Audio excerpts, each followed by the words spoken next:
Welcome to the Cold Case Christianity broadcast, the only Christian case-making program hosted by a cold case homicide detective. J. Warner Wallace has been investigating cold case murders in Los Angeles County for over a decade. His work has been featured on Fox News, Court TV, and Dateline. For more information about Jim's work and the case for Christianity, please visit coldcasechristianity.com. Now, here's your host, J. Warner Wallace. Welcome back to Cold Case Christianity. I'm J. Warner Wallace. Thanks for joining us today. We're going to talk a little bit about some evidence that I think points to the existence of a cosmic designer, of the existence of God. And that is the origin of the universe. It's the first piece of 8 pieces of evidence that I examined in a book I just got done writing. It's published on August 1st. Called God's Crime Scene. And I want to just talk a little bit about the evidence that I think does point to the beginning of a universe and why I think the best and most reasonable inference for that evidence is a divine intruder outside the box, outside the room of the universe. Remember, we're talking about a process of looking at the universe and asking a simple question, like at every death scene. Can I explain all the evidence in the scene, in the room, by staying in the room? If I can, it's either going to be an accidental death, it could be a natural death, it could be a suicide. But if I have to go outside the room to explain the evidence I see inside the room, well, then I've got evidence of an intruder, and I have to at least consider the reasonable inference of a homicide. So that's the process we're going to use by looking at the universe. That's what we call the process we describe actually in God's Crime Scene. Now let's take a look at the first piece of evidence that I think we need to look at, which is the beginning of the universe itself. Now I want to show you a number of pieces of scientific evidence that demonstrate that we're not in a universe that has been here forever. We're not in an eternal universe. We're in a universe in which all space, time, and matter had a beginning. And that all space, time, and matter, according to the science, began from nothing. And you might be saying, well, wait a minute, space, isn't space and time, that's nothing, right? I mean, only stuff, matter, is something. No, actually, space and time are something. Space is even something. It's not nothing. It's a void, isn't it? I mean, hang on. When I say nothing, I'm talking about what Aristotle talks about when he described nothing. It's what rocks dream about at night. Nothing is nothing. Space is not nothing. As a matter of fact, the science, the evidence we have so far in cosmology points to a beginning of all space, time, and matter. And I'm going to show you an illustration from the book. Remember, I told you last week that I've illustrated this book myself, and you can see it right here on your screen. This illustration is of the cumulative case for the beginning of the universe. And that case is built on a number of different kinds of evidence. And the first one you see at about 10 o'clock there on this diagram is philosophical evidence that we referred to as the Law of Infinite Regress, or the philosophy of infinite regress. And what it really demonstrates is that there's a beginning to time. And there must be a beginning to time, or you have a problem with infinite regress. And let me give you a simple illustration, which I can, of course, every illustration, like analogies of any kind, sometimes don't do justice to the reality of the science here, but I want to just offer a philosophical perspective here in the Law of Infinite Regress. Remember that infinites have great use theoretically, but practically, in reality, they don't have any use. I mean, they create absurdities. So we talk about infinites in a theoretical way, or for any theories related to mathematics, of course, these have application. But we don't see infinites, and even the idea of infinites in reality is absurd. And I describe this in the book in some detail. But let me give you a simple illustration that will at least help you to see why the Law of Infinite Regress points to a universe that has a beginning, at least in the sense of time in the universe. If I had a racetrack that was 100 yards long, but it extended infinitely beyond the 100 yards, and it extended infinitely beyond the starting line, and I asked you to get on the starting line and run to the 100-yard mark, but every time you were just about to start the race, I'd stopped you and asked you to step back 6 inches. And every time you're about to start again, I stop you and move you back 6 inches. And I do this infinitely. Will you ever get to the 100-yard mark? No. Because unless there's a start to the race, you can't get to the finish line.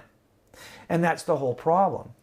Without a start to the race, you can't get to the finish line. If we're talking about time, and the finish line is today, the moment in which you're watching this and thinking about the nature of time itself, you can't get to this point in time today unless there's a start to this race, a beginning of time. So even before looking at any of the science or mathematics involved in this, There are good philosophical reasons to believe we must be in some kind of environment, a universe, in which time has a beginning.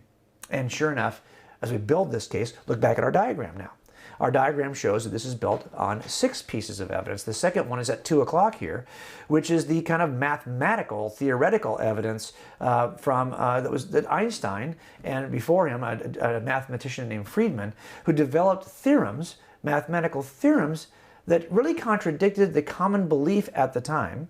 This is the early 20th century, that we were in a static universe that's unchanging and that has existed eternally. That was kind of the theory at the time. But their mathematical formulas demonstrated that there was a beginning to time, a beginning to this universe we live in. And it was really, in some ways, difficult for even Einstein to process. He even put a fudge factor in his calculations because he really had a commitment to the idea of a static, unchanging, eternal universe. So we have another piece of evidence rather, that points to the beginning of the universe. Let's go back to our diagram for a second. We have a third category here, which is in the 3 o'clock position, which is observational evidence. As a matter of fact, we know that we can observe this in our telescopes, even on Earth, and of course also in orbit. And Hubble, when he is the first one to really kind of observe this and measured it, using this idea of the law of redshift, I talk about it in the book. We are seeing now, we observe that we are in a universe that is expanding. And if you run the clock backwards, that means that at the beginning of this expansive process, everything in the universe, all space-time matter, everything in the universe begins at a point, densely coalesced point, of what is typically called a point of cosmic singularity. And from this, everything is expanded and has been expanding, and we presently see it expanding, and the rate of expansion is actually increasing. So this is another piece of evidence when running in reverse. We have the theoretical mathematical formulas, we have the law of infinite regress, and now we've added another piece that was observational evidence. Take a look at our diagram again. In position number, in the 5 o'clock position, thermal evidence. What I'm talking about here is the second law of thermodynamics. This idea that we are in a universe, in a closed system, in which usable energy is decreasing over time. Entropy is increasing over time. And we, of course, experience this every day, and we know this to be true because we'd be living forever. We'd be eternal creatures if not for the second law of thermodynamics. Everything moves from organization to disorganization, from orderly systems to chaotic systems. We're in a universe that is heading toward a slow heat death. And this is something that most scientists agree on. And this idea of the second law of thermodynamics really demonstrates that we are in a wind-up universe, much like a wind-up toy. And if you walked in the room and you found a wind-up toy running around the room, you're going to start looking for the winder, the person who wound it, because you know that wind-up toys don't have an unlimited supply of energy. They're winding down. And if you see a toy that still has some wind left in it, you can infer reasonably that the winder is not too far away. And this is the same thing we see in the universe. We happen to be in a universe that has some wind left in it. And given the wind that's left in it, it's reasonable to infer there's a point in the not too distant past in which the universe was tightly wound. So now take a little more look at the diagram. We've already gone through 4 pieces of evidence. Now we'll take a break, come back after the break, we'll talk about the last 2 pieces of evidence. But before we close the show, I want to show you explanations that are offered by staying inside the room, and of course the explanation that theists would offer by stepping outside the room, and we'll see which is more reasonable. We'll do that right after the break. In addition to Jim's daily blog and weekly podcasts and videos, Jim continues to write books designed to help you become a better Christian casemaker. At coldcasechristianity.com, you'll find a link to Cold Case Christianity, a homicide detective investigates the claims of the Gospels, and Alive, a cold case approach to the resurrection. These resources will help you defend what you believe and share it with others. Okay, we've talked about 4 pieces of evidence in the universe. Take a look at our diagram here. We're making a cumulative case for the beginning of the universe. And you'll see here in about what position, at 7 or 8 o'clock, you'll see the quantitative evidence from the existence of helium. It's the second most abundant element in the universe.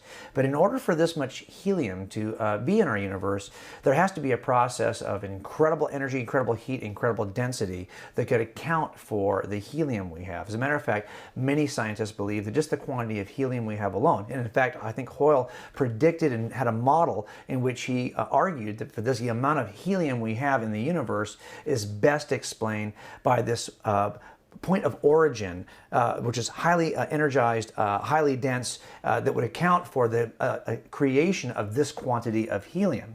Let's take a look now at the last piece of evidence, which is here. You'll see in the diagram. It's in the position, I think, what we call that, I guess, 9 o'clock, and that is the residual evidence. And this is what's called echo radiation in our universe. As a matter of fact, 2 scientists from Bell Laboratory first saw this evidence. I described the entire kind of history of this in God's Crime Scene. What they discovered is a hum that we now actually can see results from the rather uniform radiation that exists across the universe, which we actually have now photographed. A Kobe telescope, photographic satellite, has photographed this background radiation. It's very uniform. And the best explanation for this background radiation, as a matter of fact, many scientists believe that the background radiation alone is the best explanation, is best explained by a very expansive moment in which everything at a point of incredible energy expands out from nothing, leaving behind what I call a flashbang residue. Police officers constantly use flashbangs. In case you're wondering what a flashbang is, a flashbang is a device. Remember, police officers aren't the most creative people when it comes to the names we use.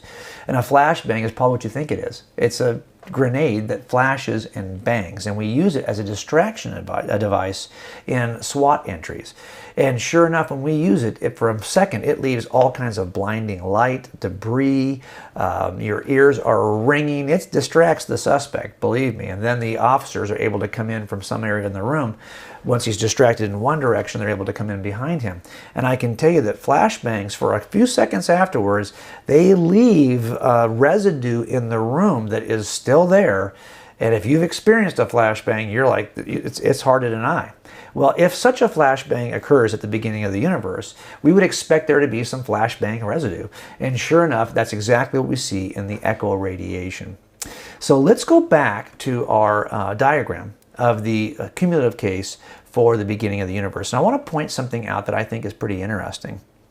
Look at the variety of 6 different kinds of evidence that are offered here. Now let me just come back to and offer another analogy. Let's say I had you in my sights as a suspect in a crime, and I was going to make a case in front of a jury years later that you in fact were the killer. I might bring into, all my cases are cumulative. All of my cases are built on a variety of evidences assembled cumulatively for the jury, and so that the most reasonable inference for all this evidence is the involvement of the suspect. I can tell you that if I came into a jury and I had, say, 4 pieces of evidence, and they were all just 4 witnesses, that would be good. But what if I had a witness who said, yeah, I saw you there, I saw him there, and I saw him leaving the place? Okay. I also had the DNA and fingerprint evidence that put you in the scene of the murder. I also had behaviors that your friends observed before and after the murder on your part that were best described or best accounted for by your involvement. And lastly, I had statements you made that incriminated you in some way. Well, now I've got 4 different kinds of evidence from 4 very different sources, 4 very different categories. I've got direct evidence from eyewitnesses. I've got indirect evidence based on your fingerprints and DNA, statements you made, behaviors. These are very different. And if all these diverse categories of evidence point to the same reasonable inference, well, then it is reasonable to infer I've got the right suspect in view. Take a look now at our cumulative case for the beginning of the universe. Here I've got a diverse cumulative case based on not just 6 different pieces of evidence, but really 6 pieces of evidence from very different disciplines. all of which point to the same inference, that we're in a universe that has a beginning. And that's why I think that this inference is, in fact, the best. Now, let's just take a step away from this and see, well, where does that tell us? Well, we've got to explain a universe that leapt into existence from nothing. And the vast majority of cosmologists, atheists and otherwise, accept this description of our universe, and they call it the standard cosmological model.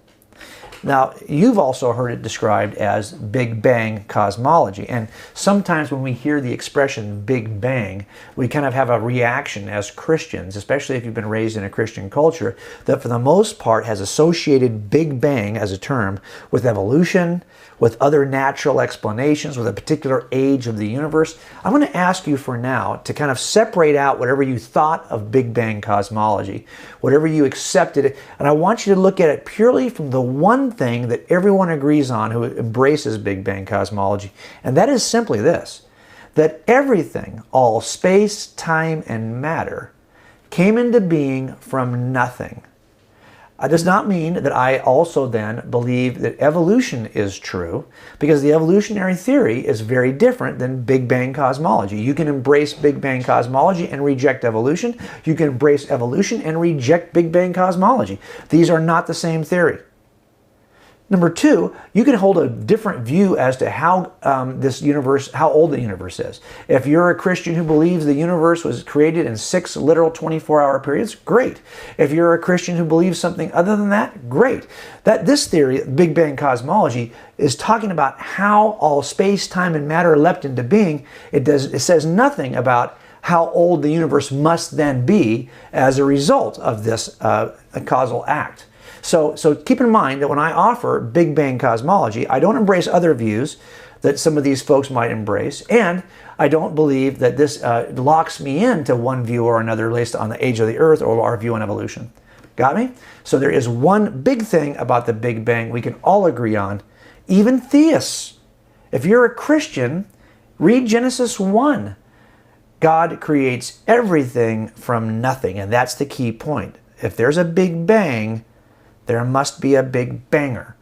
The question is only, is the Big Banger just another set of physical laws, another natural cause, or is an impersonal cause, or is the best explanation a supernatural personal cause? And we'll talk more about that right after the break. Need a speaker for your next conference, retreat, training seminar, or church service?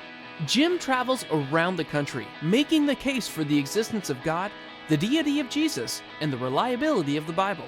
He'd love to partner with you to create a powerful, transformational training experience. Just visit the Cold Case Christianity website and click the Book Me tab.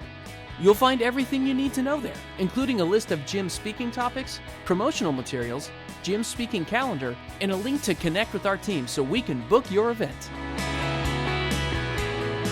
Okay, now I want to offer very briefly, I'm not going to be able to do justice to these descriptions in this last segment of this 30-minute program, okay, so just know that. But I have written about it extensively here in Cold Case Christianity. As a matter of fact, let me tell you how the book structures. It's pretty simple. I've given you about 100 pages where I make the case as briefly as I can. Then there's another section called the secondary investigation. And if you're curious about all the mathematical details, scientific details, on how people who are staying inside the room try to address these issues, that's in the secondary investigation. You may or may not ever find yourself in that part of the book. But if you're, for example, in college and you're starting to hear some of these other theories and wondering why they couldn't better explain the beginning of the universe, that section's for you. The third section of the book is simply a reference to all the sources, both atheists and theists, both those who want to stay inside the room for an explanation and those who want to go outside the room for an explanation. That section is purely about that. I'll give you a list of the people you can read to hear the best explanation inside the room and the best explanation outside the room. And not only that, there's a huge section of just footnotes that really give you all kinds of detail for those of you who are just flat crazy, who want to go into that much detail. Okay, that being said, let's go to the 3 explanations that are sometimes offered by those who want to stay inside the room. Now, the first offering that is sometimes made is simply this claim that maybe the universe has been expanding eternally. And this is called a steady state theory. Now, for the most part, The problem with this theory is all the evidence that I just described. And as this evidence historically over the last 100 years, about 100 years now, has emerged, people have slowly but thoroughly abandoned steady state theories. Any theory, it just really has to ignore all this evidence that I just talked about in the last two sections that suggest we're in an expanding, and even a cosmologist from Tufts University, Alexander Vilenkin, argues that any explanation which offers an expanding model must also then have a beginning from which everything expands. So the problem you have with steady state theory is that it doesn't fit the evidence. The second kind of model we see is a model called an eternal cycling model, or sometimes these are called oscillating theories or cyclical theories. The idea here, and there are a number of different theories that try to approach this, is that we do see an expansion right now of the universe, but that's because the universe has eternally been in a series of expanding and contracting movements. And so we happen to be at a place where we're seeing an expansion, but it eventually will slow and return, and this kind of bouncing, kind of oscillating, where all matter is contracted by gravity and eventually flies by itself and expands out and does this kind of back and forth expansion. There's a number of different models, and I describe some of these models in the book. The problem, of course, with that is that it also is not supported by the evidence. In fact, the most recent evidence we show is that there's no slowing to the matter we see in the universe. In fact, it's accelerating as it expands. And there's no sense that there's even enough matter and density of this matter anywhere in the universe to slow this expansion. And I've offered a number of research studies that have been done on this that support that conclusion. So those first two models, for the most part, have been abandoned by theorists who are trying to explain the beginning of the universe. There is a third model, though, that seems to be popular and even growingly popular, and that is a claim that we're not in a universe that's been expanding eternally, and we're not in a universe that is cycling between expansion and contraction, but instead, our universe is part of a much larger eternal environment. And these are the kinds of explanations that are offered by those who either believe in a quantum physics model for the universe or a multiverse generating model for the universe, in which there is some eternal environment, that's the key word, in which quantum events, quantum particles pop into existence that eventually grow into universes. And as they grow into universes, the odds are good that one like ours will eventually emerge, and sure enough, here we are. So we're part of a larger eternal environment.